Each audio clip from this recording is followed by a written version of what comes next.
صاحب جی جنت میں انشاءاللہ جب ہم اللہ کے کرم سے جائیں گے تو ہمارے چہرے ایسے ہی ہوں گے؟ جی ہاں بھائی، جنت میں جو آپ کا اوریجنل چہرہ ہے وہ وہی رہے گا، لیکن اس کو میں اللہ جو ڈینٹنگ پینٹنگ کا کام ہوگا پہلے اس میں. وہ ایک صاحب مجھے کہنے لگے یار یہ جو ساؤتھ افریقہ کے اتنے کالے کالے لوگ ہیں، حج کرنے آئے ہوئے تھے نا، بہت روتے تھے، وہ بڑی عبادت کرتے ہیں وہ لوگ. وہ جو وہاں حج میں جب میں تھا 2013 میں، تو انہوں نے کہا یار یہ اتنے کالے لوگ بالکل بلیک، اور یہ پھر بھی اتنے عبادت گزار، تو یہ بھی جنت میں جائیں گے؟ تو اتنے کالے کالے لوگ جنت میں؟ میں نے کہا جائیں گے، ریپیئرنگ ہوگی پہلے. تو جنت میں کوئی بھی بیچارہ اگر بصورت، وہ تو بصورت نہیں ہوتے، کالے لوگ تو بڑے خوبصورت بھی ہوتے ہیں، تو ویسے جنت میں کوئی بھی اگر بصورت ہے تو ڈینٹنگ پینٹنگ کا پہلے کام ہوگا، سارے کھڈے وڈے اس کے فل کیے جائیں گے، اس کو خوبصورت بنایا جائے گا، پھر جائے گا جنت میں. تو بے فکر رہیں، ٹینشن لینے کا نہیں ہے.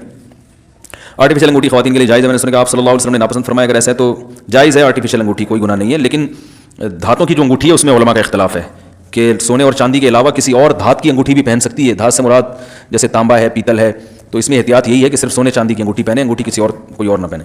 اگر والدین شادی کے لیے منع کریں اور عمر بھی کافی ہو گئی ہو، پیسہ بھی کماتا ہو، نئی شادی سے ماں باپ کو روکنے کا حق حاصل نہیں، آپ کر سکتے ہیں شادی.